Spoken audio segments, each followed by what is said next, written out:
rahimani wa rahimakumullah, acara halal dan bihalal dan silaturahim ini khusus kami letakkan kepada pimpinan ranting nan jauh, Pak Ustadz, dan sangat-sangat minoritas. Tetapi alhamdulillah dari desa Semambung ini muncul dua pimpinan yang visioner. Yang pertama menduduki ketua pimpinan cabang Muhammadiyah, kalau nggak salah 2 periode, ya Pak Amir Darus ini. Yang kedua pimpinan cabang Aisyah, juga insya Allah 2 periode sekarang Ibu Junior, yang sungguh luar biasa. Untuk itu alhamdulillah melalui proses pimpinan cabang Muhammadiyah dengan amanah rakercap yang telah kita laksanakan, pembentukan ranting-ranting yang belum terbentuk, pelan tapi pasti alhamdulillah bertambah. Untuk itu mohon izin, manakala saya memakikan kata semangat Muhammadiyah, maka tolong diikuti dengan biasanya berkah banyak, gitu nggih. Muhammadiyah berkah banyak. Nggih, itu merupakan tujuan kita. Kalau nggak akeh, ya rugi. Nggih, mosok pancet ae. Bergilir ya wong iku. Maka tunas-tunas baru alhamdulillah pimpinan cabang Pemuda Muhammadiyah hadir, ketuanya di sini juga Mas Muhammad Tiar beserta jajarannya. Yang belum hadir ini pimpinan cabang NA. Padahal kemarin kita undang lengkap. Alhamdulillah yang hadir juga banyak. Oh sakit, ada izinnya ayahnya. Ya wis. Harapan kita ke depan bersinergi dengan pimpinan cabang Muhammadiyah, pimpinan Aisyah yang sudah lama terbang, pimpinan cabang Pemuda yang juga bergeraknya juga bagus. Maka pimpinan cabang NA ini kami harapkan juga disupport full oleh pimpinan cabang Aisyah untuk bergerak dinamis. Karena baru tahun periode ini dibentuk pimpinan cabang Aisyah. Itu sedikit profil di pimpinan cabang Muhammadiyah, nanti bisa menjadi bahan dan support kepada Ustadz Dr. Samsudin MA, sehingga kita mempunyai strategi yang berkemajuan sebagai umatan wasyaton yang telah kita canangkan bersama. Ibu bapak yang kami muliakan, pagi hari ini tersusun acara sebagai berikut. Yang pertama pembukaan, yang kedua pembacaan ayat-ayat suci Al-Quran yang insya Allah akan dibacakan oleh Adinda Muhammad Abdu. Yang ketiga sambutan pimpinan cabang Muhammadiyah. Yang selanjutnya acara inti atau acara puncak, yakni kajian halal bihalal dan silaturahim keluarga besar pimpinan cabang Muhammadiyah Kecamatan Gedangan. Untuk mengawali acara ini supaya hikmat dan mendapatkan sesuai dengan cita-cita kita bersama, marilah kita buka bersama dengan baca basmalah. Bismillahirrahmanirrahim. Selanjutnya yakni pembacaan ayat-ayat suci Al-Quran. Kami mohon untuk yang membawa HP di silent, untuk yang berbicara diam dulu. Demikian kepada Adinda Muhammad Abdu kami persilakan.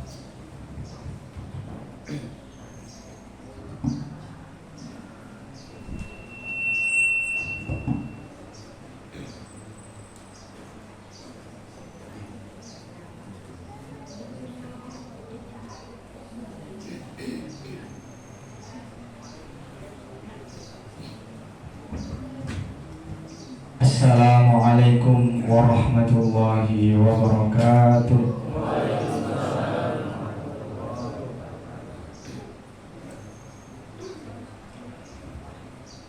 A'udzu billahi minasy syaithanir rajim.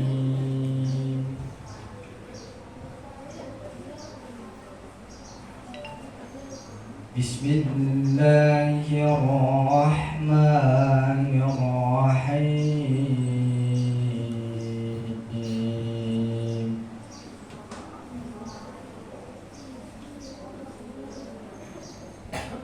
Wan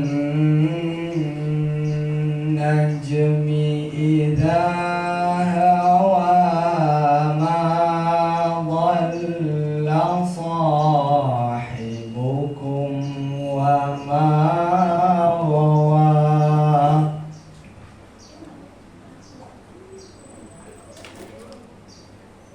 wa ma yantiqu 'anil hawa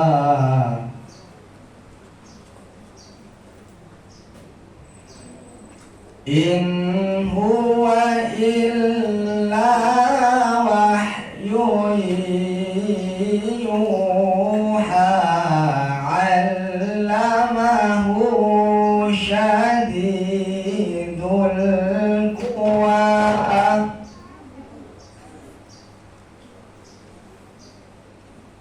dzu mirrah fastawa wa huwa bil ufuqil a'la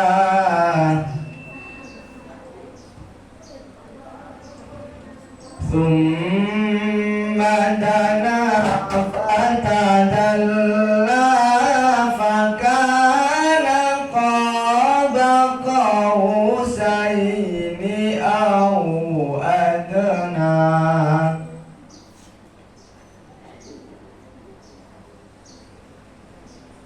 فأوحى إلى عبده ما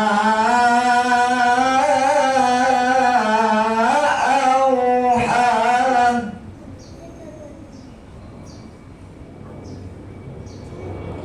ما كتب الفؤاد ما رأى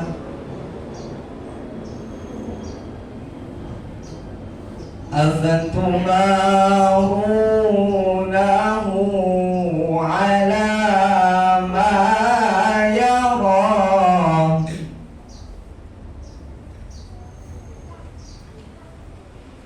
ولقد رآه نزلة أخرى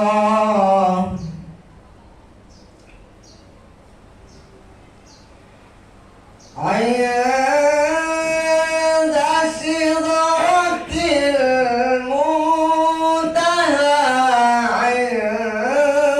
عندها جنة المأوى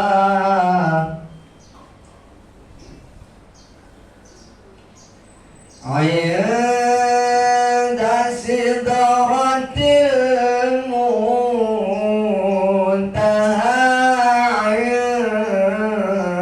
عندها جنة المأوى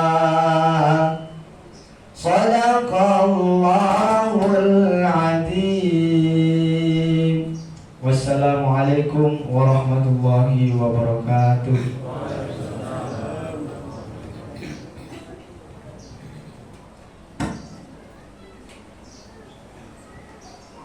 Sadaqallahul adzim. Maha dengan segala firman-Nya.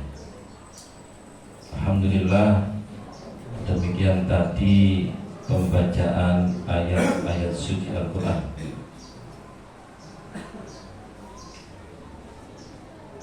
Selanjutnya sambutan pimpinan cabang Muhammadiyah sekaligus mewakili Ketua Pelaksana pada acara halal bihalal dan silaturahim keluarga besar Muhammadiyah Kecamatan Gedangan. Kepadanya disilakan.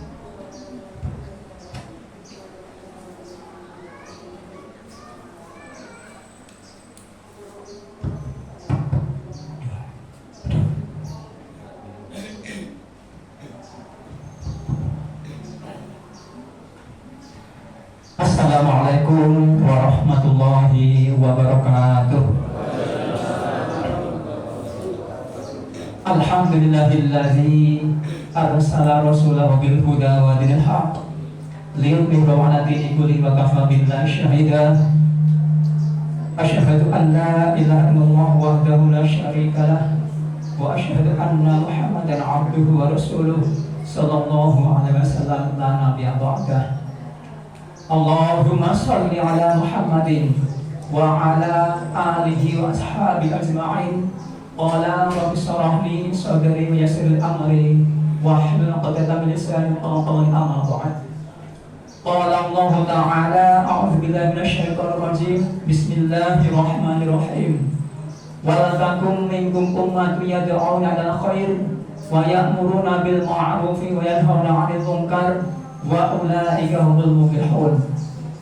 Wa qala Rasulullah sallallahu alaihi wasallam, man kana yu'minu billahi wal yawmil akhir falyanqul khairan aw liyasmut. Man kana yu'minu billahi wal yawmil akhir falyukrim jarah. Man kana yu'minu billahi wal yawmil akhir falyukrim dhaifah. Shadaqallahul azim wa shadaqa Rasulullah sallallahu alaihi wasallam. Al Ustaz Bapak Dr. Haji Samsudin MAG selaku pembicara pada kesempatan kali ini. Beliau insyaallah salah satu wakil pimpinan wilayah Muhammadiyah Jawa Timur. Yang kami hormati pemerintahan Desa Semambung atau mewakili, ini kebetulan ada wakilnya Pak Kesra. Rekan-rekan pimpinan cabang Muhammadiyah Gedangan, kemudian ibu-ibu pimpinan cabang Aisyah beserta jajarannya, pimpinan seluruh pimpinan ranting Muhammadiyah Kecamatan Gedangan, seluruh pimpinan ranting Aisyah Sekecamatan Gedangan, ibu bapak sekalian yang insyaallah dirahmati Allah Subhanahu wa taala sekalian berjangan. Tiada kata yang pantas kita ucapkan kepada kesempatan yang mulia ini selain senantiasa puji syukur kita pada Allah Subhanahu wa taala yang mana atas limpahan rahmat, hidayah dan inayah sehingga sampai dan saat ini kita masih mampu dan kita masih mau untuk melaksanakan salah satu misi hidup kita sebagai seorang muslim yang taat, yaitu menjalankan perintah-perintah Allah sesuai dengan contoh-contoh dan tuntunan dari Rasulullah sallallahu alaihi wasallam. Marilah kita senantiasa berselawat kepada junjungan kami Nabi Muhammad Rasulullah sallallahu alaihi wasallam. Innallaha wa malaikatahu yusholluna 'alan nabi ya ayyuhalladzina amanu shallu 'alaihi wa sallimu taslima. Ibu bapak sekalian insyaallah rahmat Allah Subhanahu wa taala, wabil khusus kepada Al Ustaz Dr. Samsudin perlu kami laporkan Pak. Gedangan ini kalau di Kabupaten Sidoarjo termasuk PCM yang minus, PCM yang minor, karena kita juga anggotanya masih tertatih-tatih, kita juga masih merancang. Jadi periode sebelumnya itu kita punya ranting itu cuma 3 Pak. Sebelum periode ini punya ranting 3. Alhamdulillah secara perlahan kita jalan. Dari 15 ranting itu sekarang sudah 9 ranting. Alhamdulillah 2 tahun ini tambah 6 ranting yang mulai terbentuk secara struktural. Dulu itu orang-orangnya ada sebenarnya, tapi tidak ada pengurus rantingnya. Jadi kita perlahan-lahan, apa yang dikatakan Pak Sekretaris tadi, perlahan-lahan tapi pasti. Insya Allah kita optimis kepemimpinan yang periode ini insya Allah 15 ranting kita targetkan semua terbentuk. Jadi 36 ranting. Dan ini insya Allah kader-kadernya atau orang-orang yang ditunjuk insya Allah sudah kelihatan. Bibitnya sudah kelihatan, jadi kita nanti tinggal melangkah saja. Itu adalah laporan dari kami. Tak lupa kami atas nama pimpinan cabang Muhammadiyah Gedangan dan juga Aisyah kemudian juga panitia mengucapkan jazakumullah khairan katsira kepada Pak Takmir Mushola Al-Ansor di Semambung ini yang telah bersedia ketempatan untuk acara rutin kita tiap akhir bulan, yang mana Aisyah itu tiap bulan, kemudian Muhammadiyah 2 bulan sekali. Semoga jeripaya ibadah dari Takmir Mushola Al-Ansor senantiasa Allah Subhanahu wa taala dan mendapatkan balasan yang lebih baik. Kemudian kemarin saya ketemu beberapa pimpinan daerah Muhammadiyah di Sidoarjo dalam acara kemarin itu kan ada acara alumni Jabanur dan pengajian wilayah. Saya tanyakan apa ada isu yang terbaru dari PDM. Ternyata sementara ini isu terbaru yang terpenting belum ada. Tapi dari wakil ketua pimpinan bidang pembentukan seluruh wilayah pembentukan nanti, Pak Ustadz Bisbah kemarin, ayo jangan ganti oyak. Gimana supaya maafkan itu terbentuk? Insya Allah kita siap dengan 9 orang ini. Insya Allah ya. Itu adalah apa dari PDM. Kemudian ini alhamdulillah ada beberapa orang yang biasanya nggak bisa datang hadir, ataupun tempatnya terpencil jauh. Alhamdulillah ini hampir banyak. Saya kira juga masih banyak ini, masih banyak daripada sebelumnya. Alhamdulillah. Ini adalah berkat apa? Terima kasih banyak kepada para ketua ranting Aisyah maupun Muhammadiyah. Gelem moyang anggotane gitu. Nek gak doyak panel, Pak. Memang rada yo nek misale ngantuk-ngantuk ya doyak ben budal. Dipaksa nek gak dipaksa yo gak budal aja. Bismillahirrahmanirrahim paksa. Bapak sekalian insyaallah di Allah Subhanahu wa taala tidak banyak yang perlu disampaikan. Apa yang ngomong paling gak diperhatikan karena ada pembicaraan senior. Jadi kita di sini bukan menanti dari saya, mungkin nanti dari Al-Ustadznya Dr. Samsudin. Itu yang dapat kami sampaikan. Dan ini pesan dari teman-teman Ustadz. Nanti pun dowo-dowo, pun jamu-jamu. Karena ada sebagian dari kita itu selain nanti ada acara lagi, nanti ada pesan seperti itu. Yang penting intinya saja dan kita dapat intinya adalah silaturahim. Selain yang lama tidak jumpa, kita berjumpa. Ini sudah agak lama kita tidak jumpa ini. Demikian dapat kami sampaikan, kurang lebihnya mohon maaf. Wassalamualaikum warahmatullahi wabarakatuh.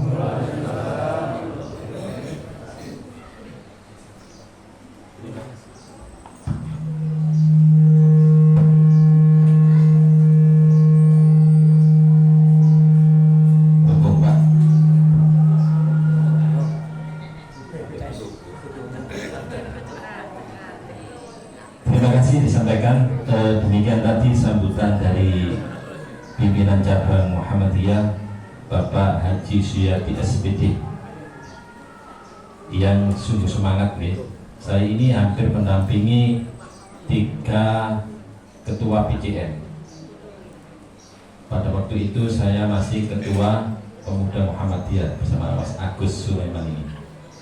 Dan saya mohon maaf juga untuk hadirin hadirat yang hadir pada pagi hari ini.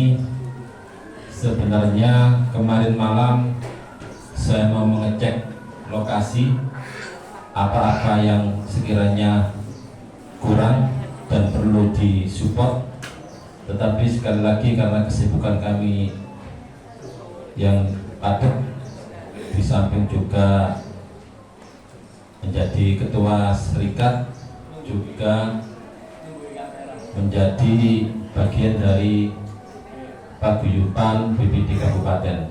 Kemarin sampai sore dan telah sore ada banyak buku, walimah dan lain sebagainya, sehingga tidak bisa mensupport full kegiatan pada pagi hari ini. Jadi saya sangat berterima kasih kepada Ibu Yuniar dan Bapak Amir Darus yang alhamdulillah menyediakan tempatnya sungguh luar biasa. Dan insya Allah nanti juga ada makan malam, Bu, makan siang, ya sudah disiapkan untuk Ustadz Dr. Haji Samsudin sesuai dengan arahan ketua, tetapi insya Allah tidak pendek-pendek banget karena 45 menit kita sediakan untuk kajian pada pagi hari ini, plus ada jeda 10 menit lagi. Jadi kira-kira 1 jam full untuk Ustadz diberikan pada acara halal bihalal kali ini. Dan terus terang Ustadz, jenengan ini merupakan ada yang pesan, ya ada yang pesan Ustadz. Kalau bisa itu Ustadz Samsudin, ya. Kebetulan saya ini kenal dengan putra jenengan. Pada waktu kita muktamar pakai jasa putra jenengan, dan saya juga termasuk tim dari Ibu Umi Tohiro juga, ya saya dapat friskernya alhamdulillah. Jadi demikian, mohon perhatian kepada para jamaah semua pada acara inti ini, yang kajian halal bihalal dan silaturahim keluarga besar Muhammadiyah Kecamatan Gedangan kepada Al-Ustaz Dr. Haji Samsudin MA, disilakan.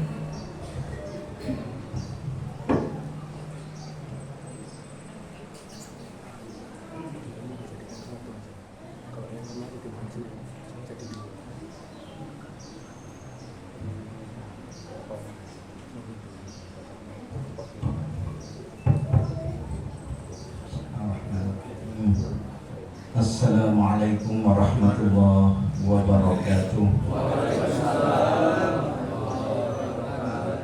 Alhamdulillahi rabbil alamin, wa bihi nasta'inu ala umuri dunya waddin.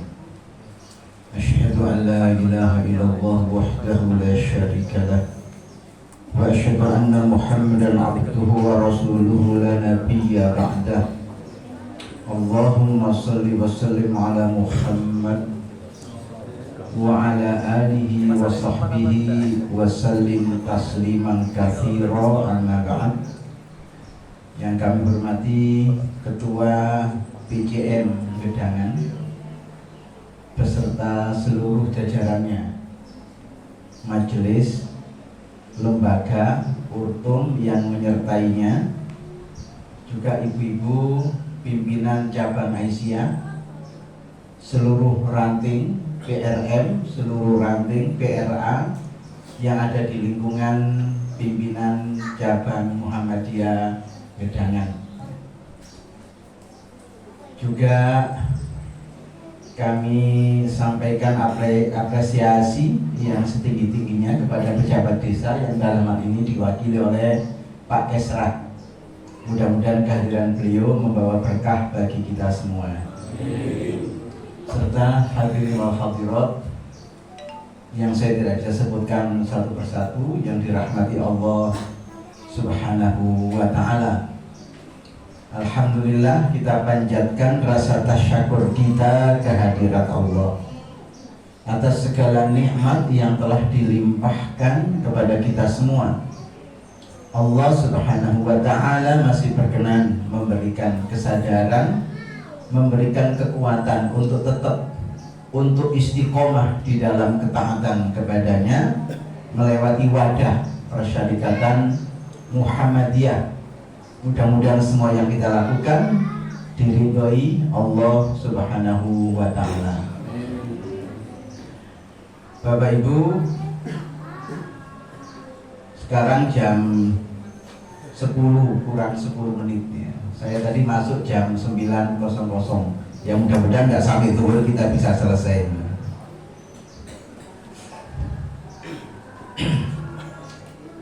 Orang bicara panjang pendek itu kan relatif sekali. Ada peristiwa pada zaman Nabi. Ada sahabat Nabi namanya Mu'adz bin Jabal, itu jadi imam. Ketika ngimami panjang, sangat panjang, sehingga ada satu jamaah yang akhirnya keluar dari barisan, melaksanakan sholat sendiri. Kemudian ada yang lapor kepada Mu'adz bin Jabal selaku imam. Pak Mu'adz, tadi ada yang mufarokoh. Oh iya, kenapa mufarokoh? Ya nggak tahu. Oh itu munafik, itu orang munafik. Akhirnya kata-kata Mu'adz orang munafik itu sampai juga di telinganya. Dia datang kepada Nabi, ya Rasulullah, saya sholat di belakang Mu'adz bin Jabal. Orang imam itu lama. Nah saya ini kan harus nyirami ladang. Kalau saya tidak cepat-cepat nyirami ladang, nggak dapat air, kering ladang saya. Saya mufarroqah. Kok saya dibilang munafik, kan nggak enak saya ini. Padahal saya tidak ada niatan melawan agama. Akhirnya satu saat Mu'adz dipanggil oleh Nabi. Ya Mu'adz, afattanun anta, afattanun anta. Ya Mu'adz, apakah kamu bikin gaduh? Apakah kamu bikin fitnah? Kalau imam itu jangan panjang-panjang. Ya cukuplah Sabbihisma rabbikal a'la atau surat-surat yang setara dengannya. Jadi kan saya tanya, doa mboten Sabbihisma rabbikal a'la itu. Masaku ya doa masaku. Tapi pada zaman Nabi itu pendek. Jadi nggak sengaja kul-kul niku mawon trikul niku. Ya gak kul auto birobina. Jadi yang pada zaman Nabi dianggap pendek itu oleh orang sekarang dianggap panjang. Itu namanya relatif soal panjang dan pendek. Apalagi kalau penceramahnya pinter banyak, tak kerasa mau tak jam. Oh, preman pengajarnya, oh enak pokoknya. Oh, soalnya lucu pol. Jadi oleh-oleh ngajiku lucu. Oh. Baiklah hadirin, di Muhammadiyah itu tidak dikembangkan pengajian yang model lucu pol tadi, apalagi kemudian guyonannya nur sewu nyerempet-nyempet yang pornografi, nyempet-nyempet yang seperti itu tidak dikembangkan ya. Karena menurut kita menyalahi akhlakul karimah. Baiklah hadirin, komitmen kita bermuhammadiyah itu harus kita bangun dari satu asumsi dasar. Untuk apa sih Muhammadiyah ini didirikan? Untuk apa Muhammadiyah itu didirikan? Toh sebelumnya Islam itu sudah ada. Ya tentu kita harus mengetahui apa dasar filosofisnya. Hadirin, amanat Al-Quran itu memerintahkan kita supaya menjadi umat teladan, supaya menjadi umat panutan. Allah berfirman, wa kadzalika ja'alnakum ummatan wasatan litakunu syuhada'a 'alan nas wa yakuna rasulu 'alaikum syahida. Itu amal Quran. Ibu-ibu saya tanya, surat Al-Baqarah itu ada berapa ayat? Gak boleh ngerpek. Saya ngerpek AI itu.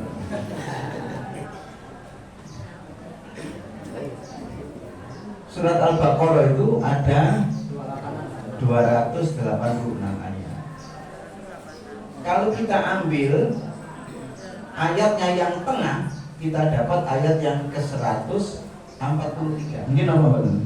Nah, tahukah Anda di tengah-tengah surat Al-Baqarah terdapat kosakata yang bunyinya tengah.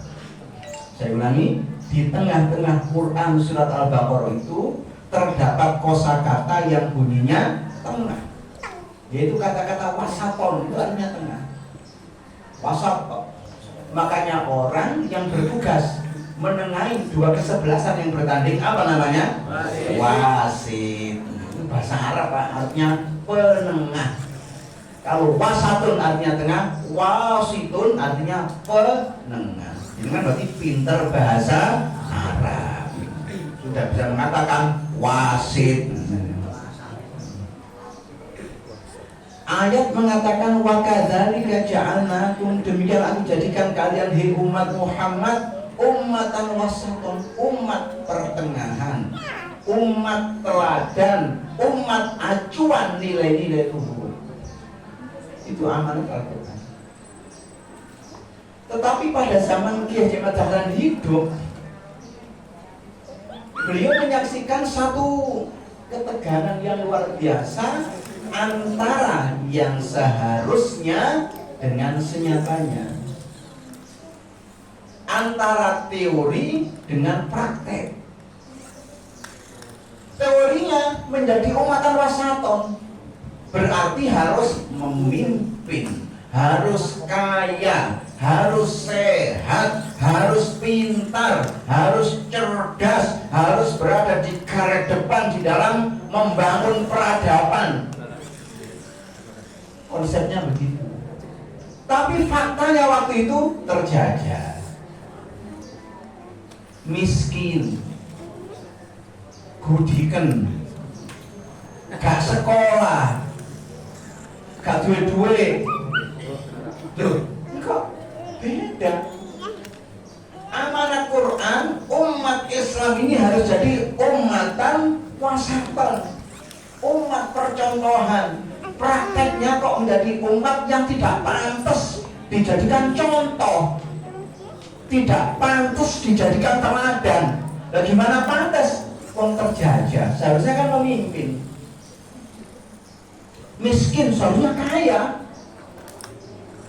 Kalau umat Islam kaya, Masya Allah, zakatnya itu bisa untuk sembarang kalir. Gudikan, seharusnya sehat. Gak sekolah, seharusnya menjadi pintar. Loh, kok seperti itu faktanya? Berarti ada sesuatu yang salah di dalam kita beragama ini. Ada something wrong, ada sesuatu yang salah. Mari kita mulai persatu-persatu, katanya Kiamat datang begitu. Kalau problem kita terjajah, maka solusinya harus merdeka. Lah untuk merdeka, tidak bisa kita berdiri sendiri. Kita harus berjabatan tangan, bergandeng tangan dengan semua pihak.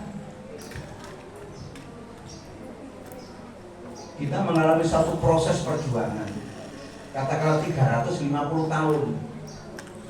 Soal kurang lebihnya kan bisa dihitung sendiri.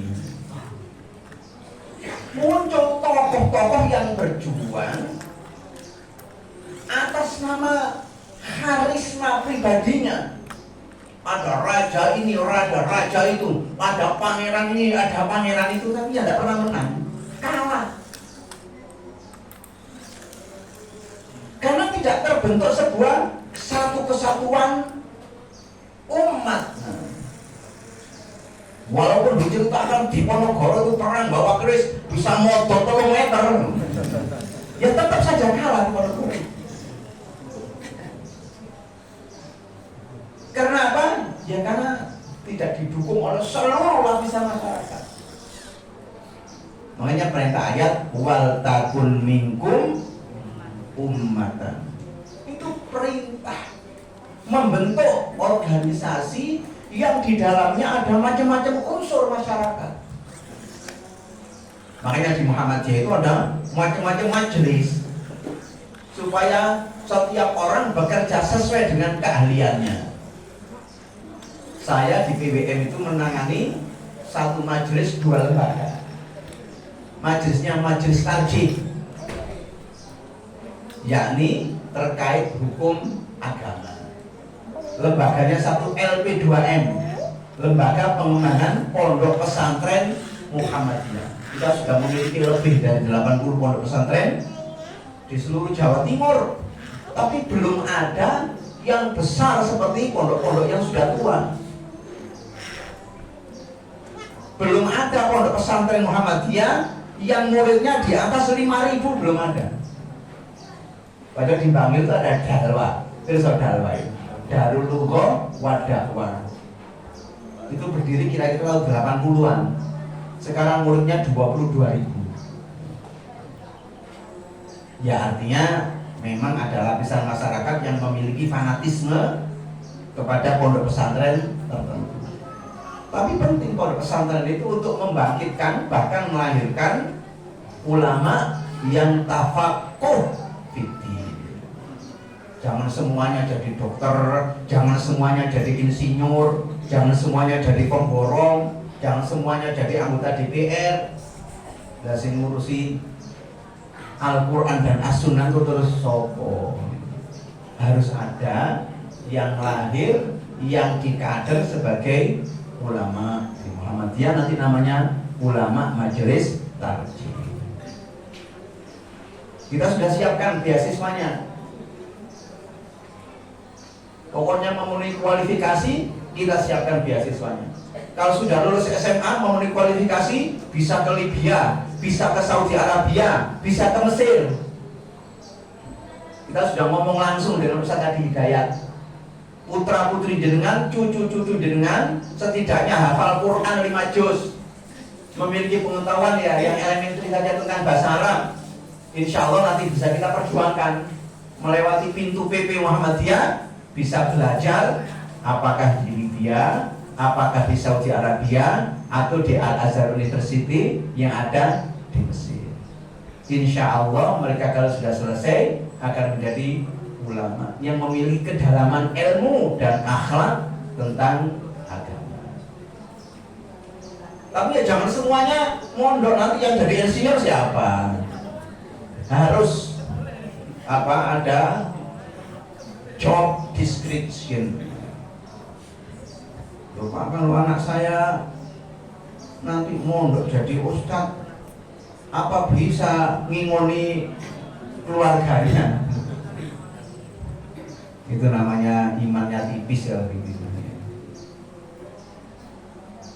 Artinya saya ini waktu sekolah dulu, sekolah itu umumnya dibagi 3, Pak, sekolah itu. Yang duduk di depan, duduk di tengah, duduk di belakang. Yang duduk di depan itu biasanya pinter-pinter. Saya itu duduk paling depan. Serius. Ada panahnya tebel-tebel. Latihan moco. Bukan latihan main online, bukan. Ada yang tengah, biasa-biasa saja. Yang belakang biasanya ngomong sendiri, sender tembok, ngantuk biasanya.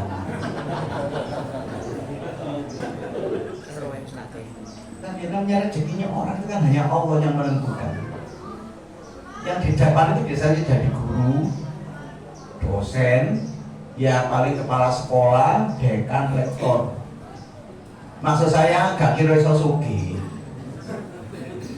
Jadi ASN, saya ini ASN Pak, sudah 30 tahun. Dulu namanya PNS. Ya kan ASN gajinya sudah tertentu. Golongan berapa kamu, gajinya sekian lah gitu aja. Gak bisa ASN flexing terus kemudian kemana-mana pakai mobil Alpratekah gitu. Karena apa? Gara-gara pinter tadi itu. Yang tengah itu jika tapi serius itu biasanya memiliki jangkauan pekerjaannya lebih luas karena dia menjadi petualang. Ada teman saya waktu KKN dulu ya, itu masih KKN di daerah Lakar Santri sana KKN. Cinlok jatuh cinta kepada gadis kembang desa. Yang gadis kembang desa ini kerja di kantor kelurahan. Saya tahu memang anaknya aktif, kalau pagi mendorong gerobak untuk memenuhi air keluarganya, kan sulit air. Sama keluarganya nggak boleh, dipinang nggak boleh. Nah, kamu kan masih kuliah, belum sarjana. Mau menikahi anak saya itu nanti gimana? Kamu belum punya pekerjaan, belum punya penghasilan. Tapi anaknya itu gigih, pantang menyerah. Singkat cerita akhirnya menikah juga dengan gadis kembang desa itu. Tapi saya tidak tahu bagaimana prosesnya. Katanya tahun pertama dia kerja sebagai kuli bangunan ya, karena sarjana, ngerti bagaimana. Tahun kedua jadi tukang bangunan, ya, sudah naik derajatnya. Tahun ketiga jadi pemborong. Borongan pertama kali tembok puskesmas, pagar puskesmas, nggak dapat untung, tapi dapat pengalaman. Subhanallah, lama-lama itu dari sekarang menjadi pengembang perumahan. Yo nemen sugih pengembang perumahan, dosen karena apa-apa nih bayinya sama wasumur minyak. Tapi ya tidak semuanya. Ada yang sukses karena tanam jahe. Ya kalau mau jadi PNS, jadi ASN ya gak gaduh nilainya, akhirnya tanam jahe. Kaya raya bisa punya mobil bagus, punya rumah mewah, karena begitu panen jahe dia jual jahenya, sekalian sawah warisan orang tuanya dijual juga, akhirnya duitnya banyak. Betul jahe sawah-sawah itu. Baik, harus ada effort, harus ada perjuangan. Bagaimana supaya umat Islam itu memiliki kepatutan, kepantasan untuk diteladani. Maka surat Al-Baqarah 143 tadi menjadi teladan. Sekarang apa sih yang harus kita lakukan supaya kita ini patut untuk diteladani, supaya kita ini patut untuk dijadikan contoh? Itu apa yang kita lakukan? Sangat banyak konsepnya. Di antaranya adalah yang terdapat di dalam Quran surat Az-Zariyat ayat 15 dan seterusnya.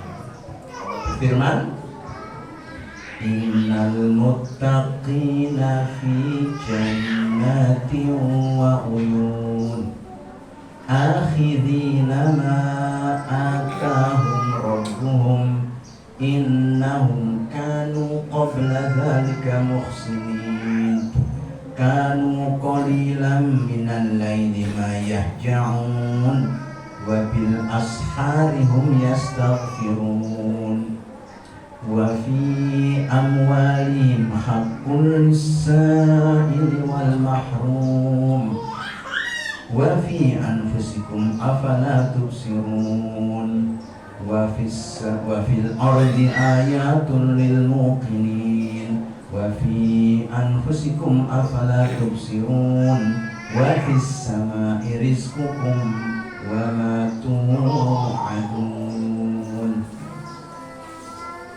Itu konsepnya luar biasa. Innal muttaqina, sesungguhnya orang-orang yang bertakwa, fi jannati wa uyun, ditempatkan Allah di dalam taman-taman yang lengkap dengan mata air, simbol dari kebahagiaan yang sempurna. Kenapa memperoleh kehormatan yang begitu tinggi di sisi Allah? Innahum kanu qabla zalika muhsinin. Mereka ini adalah orang-orang yang dulunya saat masih di dunia adalah orang-orang yang gemar berbuat baik. Di antaranya kanu qalilan minal laili ma yahja'un. Mereka sedikit sekali memanfaatkan waktu malam untuk aktivitas tidur. Berarti ada aktivitas lain di luar aktivitas tidur. Ya mungkin nonton final bal-balan. Tapi coba ayat berikutnya, wabil ashari hum yastaghfirun.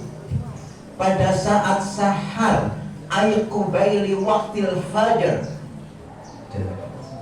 sebelum datangnya waktu subuh, yastaghfirun, mereka mohon ampun kepada Allah, istighfar kepadanya. Luar biasa. Dengan pirsa sayyidul istighfar, rojone istighfar. Allahumma anta rabbi la ilaha illa anta khalaqtani wa ana abduka wa ana ala ahdika wa wa'dika mastata'tu a'udzu bika min syarri ma sana'tu abu'u laka bi ni'matika alayya wa abu'u laka bi dzambi faghfirli fa innahu la yaghfiru dzunuba illa anta. Sebelum qomat itu atau sebelum azan subuh diperintahkan oleh Allah supaya dibaca. Atau yang sederhana astagfirullah, astagfirullah. Yang tadi itu namanya sayyidul istighfar. Siapa yang bilang? Rasulullah sallallahu alaihi wasallam. Itu kalimat sederhana, tapi dalam konteks kecerdasan spiritual itu memiliki makna yang dalam, bahkan menjadi dasar dari keberhasilan yang lainnya yang nanti disusul dengan kecerdasan material dan kecerdasan intelektual. Ada satu kisah tentang Al-Imam Hasan Al-Basri, alim besar dari Basra. Imam Hasan Al-Basri merupakan ulama tabi'in generasi akhir. Beliau dikatakan ketemu sahabat Nabi kira-kira antara 50 sampai 60 orang. Artinya era sahabat Nabi sudah hampir habis. Sehingga Hasan Al-Basri disebut sebagai ulama tabi'in generasi akhir. Kalau di Ponorogo ada namanya Kiai Kasan Besari. Tapi lain itu kan abad 18. Kalau Hasan Al-Basri ini era tabi'in, era setelah sahabat Nabi. Kalau yang Bojonegoro, Ponorogo itu terkenal itu. Salah satu muridnya adalah Ngabehi Ronggo Warsito. Itu seorang pujangga dari Keraton Surakarta. Nulis buku namanya Serat Wirid Hidayat Jati. Itu terkenal yang ditulis oleh Ngabehi Ronggo Warsito. Hasan Al-Basri seorang ulama panutan, ulama amilin, dia marja'ul ummah, tempat konsultasinya masyarakat, sehingga rumahnya tidak pernah sepi dari orang-orang yang minta petunjuk kepada Tuhan. Suatu saat ada orang datang, "Tuan Guru, saya ini pedagang, belakangan bangkrut terus tidak pernah dapat untung, ganti dagangan malah gulung tikar. Saya minta doa, minta wirid supaya dagangan kami berlaba." Hasan Al-Basri mengatakan, perbanyaklah istighfar, terutama dibaca sebelum apa tadi? Sebelum subuh.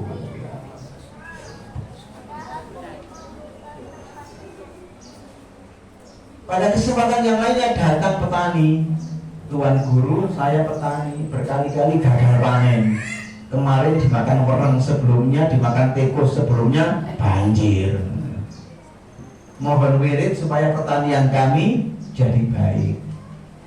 Beliau mengatakan, perbanyaklah istighfar. Pada kesempatan yang lain ada orang datang, "Tuan Guru, kami ini suami istri, sudah cukup lama menikah, sampai sekarang belum dapat momongan. Mohon wirid, mohon doa supaya Allah segera memberi kami momongan." Dijawab oleh Hasan Al-Basri, perbanyaklah istighfar, terutama kapan? Sebelum subuh. Muridnya bertanya, "Tuan Guru, bukankah yang datang itu macam-macam hajat keperluannya? Ibarat dokter, pasien yang datang ini macam-macam penyakitnya, kok kapsulnya sama?" Yaitu kapsul istighfar. Hasan Al-Basri mengatakan, "Sahabatku, apakah kamu lupa firman Allah di dalam Quran, di mana Allah mengabadikan kata-kata Nuh alaihissalam di hadapan kaumnya? Nuh bilang, "Faqultu astaghfiru rabbakum innahu kana ghaffara yursilis samaa'a 'alaikum midrara wa yumdidkum bi amwalin wa banin wa yaj'al lakum jannatin wa yaj'al lakum anhara." Quran surat Nuh. Nuh bilang, "Istaghfiru rabbakum, mohon ampunlah kalian kepada Tuhan kalian. Innahu kana ghaffara, sesungguhnya ia adalah zat yang maha pengampun. Jika itu kalian lakukan, yursilis samaa'a 'alaikum midrara." Allah turunkan rezeki dari langit bertubi-tubi, wa yumditkum bi amwalin wa banin. Allah bentangkan untuk kalian dengan segala macam harta dan anak keturunan. Wa yaj'al lakum jannati wa yaj'al lakum anhara. Allah bikin irigasi kalian lancar, kebun-kebun sawah-sawah kalian subur. Kurang opo katanya. Baru muridnya menyadari betapa dahsyatnya istighfar, the miracle of istighfar. Itu yang kita sebut sebagai kecerdasan spiritual.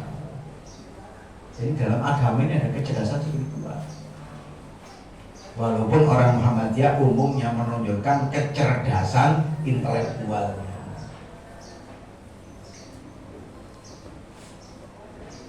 Wabil ashari hum yastaghfirun.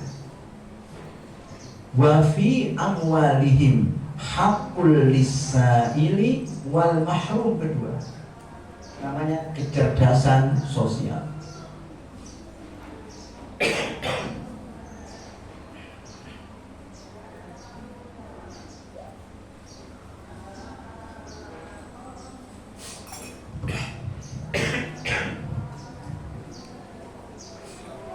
Tanggal 14 sampai tanggal 20 saya ikut BIMTEK PPIH Arab Saudi di Asrama Haji Pondok Gede Jakarta. Pulang langsung kena flu karena kegiatan ini subuh sampai jam 12 malam selama 1 minggu. Waktunya pulang kena flu, driver saya juga kena flu, istri saya juga kena flu. Akhirnya ya agak ini ya, acara-acara agak terganggu, sehingga mulai beberapa hari yang sekarang saya pakai atau menggunakan drivernya BW Muhammadiyah. Baik, namanya kecerdasan sosial. Wa fi amwalihim, sadar betul bahwa di dalam harta mereka hakun, ada hak lisaili wal mahrum, untuk orang-orang miskin, baik miskin yang minta-minta atau miskin yang menjaga kehormatannya tidak mau minta. Hadirin, saya ingat di dalam Quran surat Ali Imran 133 yang menceritakan tentang tanda atau karakteristik hamba-hamba Allah yang bertakwa. Pertama apa? Alladzina yunfiquna fis-sarra'i wal dharra. Orang-orang yang infakkan hartanya baik dalam keadaan lapang ataupun dalam keadaan sempit, baik ketika masih dinas atau sudah pensiun, baik orderan rame atau orderan sepi. Loh kok begitu? Infak itu kan kalau kita dalam keadaan lapang, tidak begitu. Untuk menunjukkan bahwa infak itu adalah bagian integral dari kehidupan orang beriman. Bukan soal besar kecil, bukan soal banyak sedikit, tapi soal infaknya. Karena yang sedikit dalam pandangan manusia belum tentu sedikit dalam pandangan Allah. Termasuk yang banyak dalam pandangan manusia belum tentu banyak dalam pandangan Allah. Pada intinya, jangan meremehkan kebaikan walaupun itu kecil, sebagaimana jangan meremehkan perbuatan dosa walaupun itu. Nabi pernah mengatakan, ahabul a'mali ilallah madama wa inqala.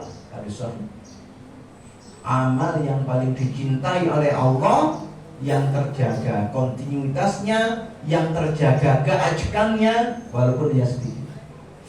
Ada ilustrasi dalam Al-Quran. Mathalul ladzina yunfikuna amwalahum fi sabilillahi kamathali habbatin ambatat sab'a sanabila fi kulli sumbulatin mi'atu habbah wallahu yudha'ifu liman yasha' wallahu wasi'un alim. perumpamaan orang yang infakkan hartanya pada jalan Allah seperti orang semai, seperti biji-bijian. Jagung ditaruh, tumbuh batang, batang memunculkan 7 helai tangkai, tangkai menghasilkan 100 butir biji-bijian yang semula hanya 1 butir berubah menjadi berapa? 700 butir, bahkan lebih banyak lagi, karena Allah yudha'ifu liman yasha, lipat gandakan untuk siapa saja yang Ia kehendaki. Ini harap diperhatikan ya. Jangan meremehkan yang kecil. Di satu masjid ada namanya komunitas, namanya One Day 1000. One Day 1000. Satu hari 1000 rupiah. Akhirnya mau alit duit saya ini. Parkir sekarang 2000. Tapi komunitas ini memiliki 300 anggota. Modelnya ya bukan ditarik sewu-sewu itu, auto debit. Jadi hubungannya dengan bank, auto debit. Jadi duit saya tiap hari berkurang 1000, berpindah ke rekeningnya yayasan masjid. Itu 300 orang. Berarti tiap hari ada berapa rupiah? 300.000. One day. Nah kalau tiap bulan berapa? 9 juta, bayangkan.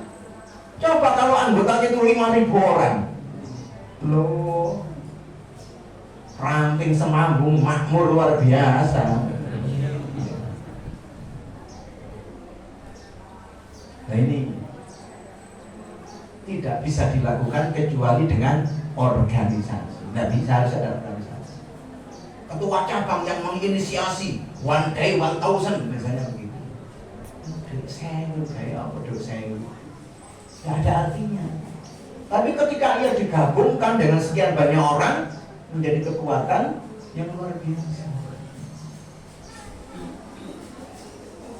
Di satu RT di kampung saya sana, tiap tahun rekreasi Pak, satu RT, gak bayar. Kok bisa? Cuma tiap warga itu diperintahkan ya, kalau ada botol plastik, gelas plastik itu jangan dibuang, setorkan ke ketua RT-nya. Dan dilala ketua RT-nya punya lahan, jadi di belakang rumahnya itu ada setoran botol plastik, itu karuan banyaknya. Dicelengi, itu yang kemudian dijual, cukup untuk rekreasi. Ini sebagai bandingan aja, hanya untuk rekreasi. Dari mana duitnya? Bank sampah. Ini sampah plastik dari duit. Artinya banyak cara untuk menuju sukses, itu banyak cara. Yang kedua, kalau kita ajari anak-anak kita ya, duit 2000, masukkan kotak amal saat Jumatan. Duit 2000, masukkan kotak amal saat pergi sholat subuh. 2000. Tidak ada artinya. Kita kan tidak tahu anak kita nanti jadi apa.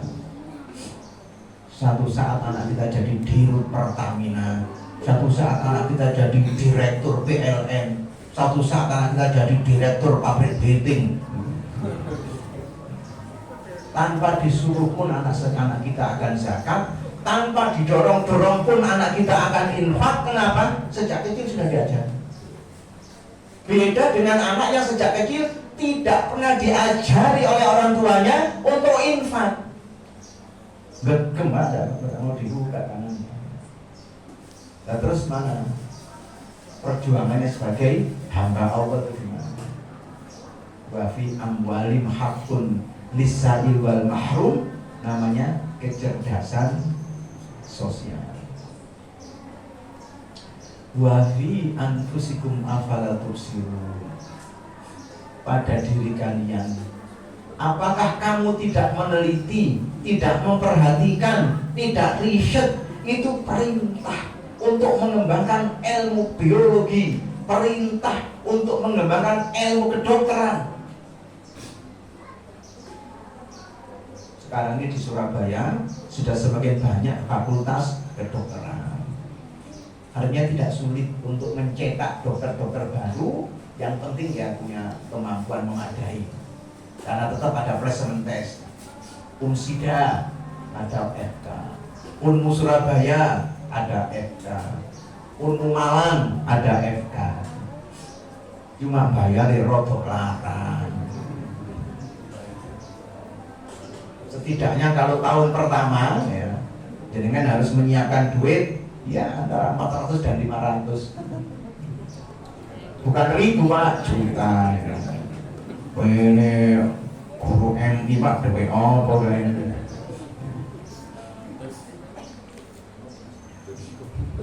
Terus awal moro tuwon. Tapi bisa, selama mampu bisa dinego, diangsur dan lain sebagainya. Baik. Wa fis samai rizqukum wa ma tu'adun. Di langit ada rezeki kalian dan apa-apa yang dijanjikan untuk kalian. Masya Allah. Kita baru nyadar sekarang. Hidup manusia di akhir zaman itu dikendalikan oleh teknologi langit. Tapi ayatnya sudah ada. Wa fis samai, di langit, rizqukum, rezeki kalian, wa ma tu'adun, dan apa-apa yang dijanjikan untuk kalian, masa depan kalian. Masa depan manusia itu ada pada teknologi langit. Orang meletakkan satelit di atas, di luar orbit bumi, itu namanya teknologi langit. Dengan punya hati. Nah iya katanya orang tua, arek-arek itu loh, kate turu WA, tangi turu WA, pakai sholat WA, salam berumiritan terus WA. Oh pasti WA itu, neneknya tanya, ini lomba WA wawasan Al-Quran.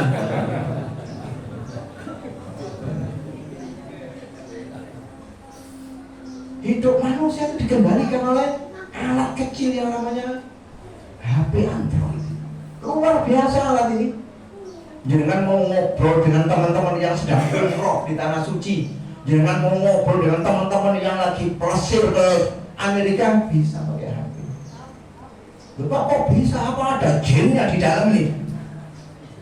Namanya teknologi langit. Walaupun tentu saja kita hanya user, hanya pengguna. Karena yang menciptakan ini orang barat, bukan kaji mat, kaji dola, bukan. Kaji mat, kaji dola ngapling tangan.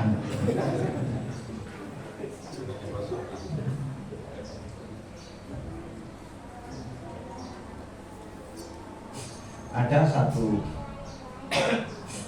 ya kira-kira 5 tahun yang lalu ya, saya hanya berdua dengan tokoh yang waktu itu jadi wabuk, namanya Pak Saiful, apa namanya, Gus Ipul itu, Saifullah Yusuf, di Pendopo Kabupaten Ponorogo. Waktu itu ada acara, saya mewakili TWM, datang lebih dulu.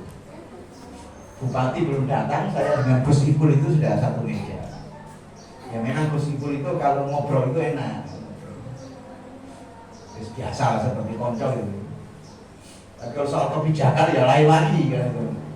Konco ya konco, kebijakan ya kebijakan. Dia bilang, lah ya Pak Samsudin, ya sekarang ini perusahaan taksi yang memiliki 1000 unit armada dibanding dengan perusahaan taksi yang tidak memiliki 1 unit pun armada, ternyata keuntungannya lebih banyak perusahaan taksi yang tidak memiliki 1 unit pun armada. Yang satu taksi konvensional, yang satu taksi online. Taksi konvensional Pak, punya 1000 armada, butuh lapangan bola untuk parkirnya, butuh maintenance, butuh satpam, butuh montir, butuh tukang resik-resik itu. Berapa sudah biaya? Bayar pajak, bayar listrik, bayar air, nggak karuan. Tapi taksi online hanya butuh ruang 3 kali 3 meter persegi di depan komputer, dikendalikan. Ada ribuan taksi yang taksinya tuh miliknya sendiri-sendiri. Hanya aplikasinya yang ikut kita. Itu keuntungannya jauh lebih besar. Kantornya 3 kali 3 meter. Nggak butuh tempat parkir yang sebesar lapangan bola. Yang online teknologi langit, yang konvensional teknologi tanah. Wa fis sama'i rizqukum wa ma tu'adun. Saya punya ponakan lulus Fakultas Agama Islam Unmu Surabaya. Saya suruh daftar jadi pegawai negeri karena dia fakultas syariah. Saya suruh daftar, ada pendaftaran KUA, tidak mau. Akhirnya kontrak rumah. Kemudian ya nggak tahu boleh apa tidak sekarang ya. Dia pulaan pakaian bekas. Pakaian bekas itu pulaan Pak, tetap dulu. Disutir Pak, yang bagus-bagus disendirikan, dicuci, disetrika, ditawarkan secara online. Subhanallah, ternyata rezekinya orang, jalannya macam-macam. Dia jual pakaian bekas itu. Alhamdulillah bisa punya rumah, punya kendaraan, bisa macam-macam. Artinya ya sudah cukup lah, dalam arti untuk makan istri dan anak-anaknya itu cukup. Tidak pernah kemana-mana kalau jualannya online. Ada orang pesen ya tinggal kirim online, orang pesen tinggal kirim online. Nah, ini namanya memanfaatkan teknologi. Makanya mau tidak mau, dalam kurung wajib generasi penerus kita menguasai dunia digital. Bukan soal ia kuliah di jurusan teknik informatika, bukan, itu soal lain, itu soal programmer dan lain sebagainya. Tapi soal bagaimana memanfaatkan benda kecil yang namanya HP. Ini fiturnya banyak, ratusan fiturnya. Cuma saya ini kan generasi kolonial, Pak, ya. Beda dengan anak-anak kita yang generasi milenial. Walaupun HP mereka murah 1 juta 2 juta, tapi anak itu mampu memanfaatkan secara maksimal fitur-fitur yang ada. Nah, HP saya ini terbilang HP bagus pada zamannya. Namanya Samsung 22 S22. Jangan tanya anak-anak itu berapa harganya S22 saat pertama kali keluar. Tapi kalau saya ini hanya user, hanya pengguna, paling ya WA, Facebook, gitu. YouTube. Itu pun kalau Facebook saya itu ikut apa? Pelajaran ilmu balaghah dari Al-Azhar itu. Setiap hari nanti dapat kiriman itu pelajaran ilmu balaghah. Sama perkembangan bahasa Arab yang istilah-istilah baru itu kan harus muncul terus. Ya hanya itu. Tidak, artinya dari 100 fitur yang ada itu tidak bisa kita manfaatkan secara maksimal. Lah memang orangnya jadul, Pak. Percuma HP canggih kalau orangnya jadul. Lebih baik HP biasa-biasa saja, tapi yang pegang itu memiliki kemampuan memanfaatkan. Dan termasuk tadi itu memanfaatkan untuk bisnis online. Alhamdulillah. Saya itu beli lampu gantung yang plus kipas angin loh, Pak, di gedangan apa namanya, depo bangunan. Nah, saya taruh di ruang tamu ini. Itu kan ada rantai untuk menarik itu. Untuk ada 2 rantai, satu untuk lampu, satu untuk kipas anginnya. Tapi rantainya itu 1/2 meter. Jangankan istri saya itu enggak gaduh karena biasa mampu lebih tinggi dari ini pelafon rumah saya. Ya Allah, seret. Ya gaduh, gimana on off-nya itu? Akhirnya saya sambung sama pita. Katanya istri saya, ini ruang tamu orang pasar lewat apa begini. Dokter si apa nggak ada. Yo boleh kan. Namanya orang laki di Sentak wong wedok berangkat Pak. Orang perempuan sakti mundur guna. Saya keliling Sidoarjo, tidak dapat. Keliling Sepanjang dengan toko-toko listrik itu tidak ada. Keliling Surabaya tidak ada. Terus akhirnya saya merenung, ya ngomong sekarang itu era digital. Saya hunting di internet itu, ketemu, akhirnya sudah saya bayar. Satu harganya 35.000, beli dua karena memang, sehingga saya bayar 70.000. Saya tunggu 1-2 hari tidak datang, 3 hari tidak datang. Batin saya, sekiranya dibujui ya tidak apa-apa, saya duit 70.000 kok. Tapi subhanallah, hari ke-8 kiriman itu datang, barangnya bagus. Saya lihat kok lama, ditulis kiriman dari Huang URRC. Masya Allah, bagus kan. Urusan tali itu ternyata dari RRC dan harganya satu cuma 35.000. Itu namanya dunia digital itu menjadikan dunia itu jadi sempit. Beli gitu aja kayak RRC itu. Apalagi sekarang Pak Prabowo itu tidak membatasi impor, siapapun boleh impor. Siapapun boleh impor kan. Daripada impor itu dikuasai importer yang biasanya itu sekarang siapapun boleh impor dan mudah. Ya memang faktanya semua yang kita makan tiap hari itu adalah impor. Barang kita impor. Apalagi jangan tiap hari makan tempe, makan tahu, itu 95% kedelai itu impor. Iwa asin wa impor dan lain sebagainya. Bawang putih itu impor, bodi gede dari RRC. Karena ada mahasiswa saya sekarang jadi DPR RI, fraksi Golkar, dari Golkar. Itu setelah lulus mahasiswa itu dia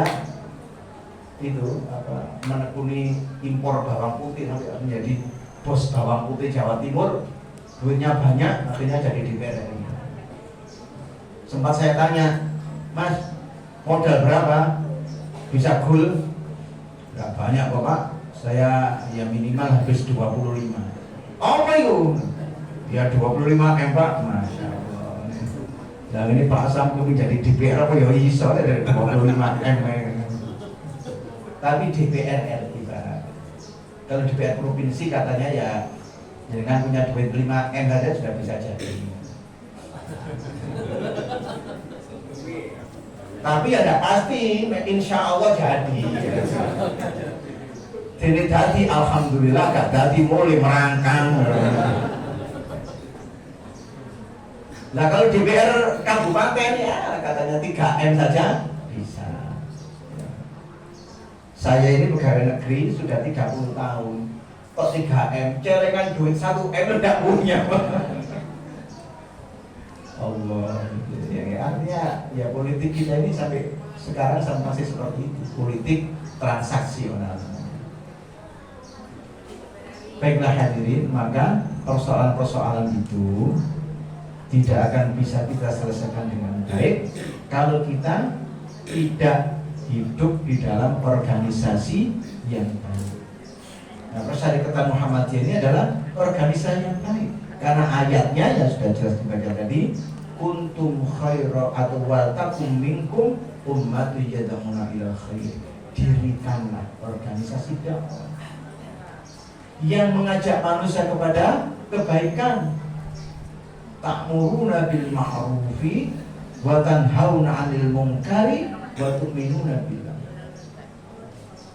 Yang di dalam organisasi itu kalian melakukan satu langkah-langkah yang namanya al-amr bil ma'ruf wan nahyu 'anil munkar, yang dasarnya adalah keimanan kepada Allah.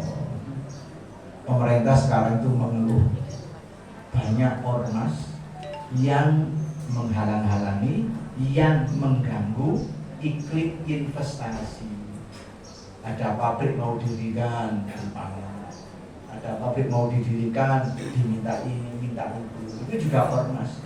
Tetapi ormas yang didirikan bukan untuk al-amr bil ma'ruf wan nahyi 'anil munkar, tapi sebaliknya al-amr bil munkar wan nahyu 'anil ma'ruf itu ada. Organisasi yang didirikan memang untuk kejahatan itu ada, walaupun terdaftar di Kemenkumham, tapi beda dengan Muhammadiyah. Dan Muhammadiyah terbilang sebagai ormas keagamaan yang sangat kuat. Kita sudah ada sejak tahun 1912. Artinya jauh sebelum Indonesia merdeka, Muhammadiyah ini sudah melakukan hal-hal yang seharusnya dilakukan oleh negara. Nah sekarang di Jawa Timur saja itu kita punya berapa perguruan tinggi? Ya banyak, kalau termasuk sekolah tinggi. Sekarang yang besar-besar aja, Unmu Malang, Unmu Surabaya, Unsida, Unmu Jember, Umla, Unmu Malang, Lamongan, UNG Muhammadiyah Gresik. Belum yang agak besar, Probolinggo. Kemudian ada ya, yang lainnya ada sih kecil-kecil itu, tapi ya setit ya baina la yahya wa la yamut juga itu. Baik, barangkali untuk sementara itu yang bisa kita sampaikan dalam bincang-bincang siang hari ini, mudah-mudahan bermanfaat ya. Sekiranya ada dialog atau pertanyaan, saya kembalikan kepada moderator. Jazakallahu khair. Demikian tadi beberapa materi yang telah disampaikan oleh Al-Ustaz Dr. Samsudin, diantaranya tentang Al-Baqarah 143, Al-Zariyat 51 ayat 15 sampai 20, dan sekian sudah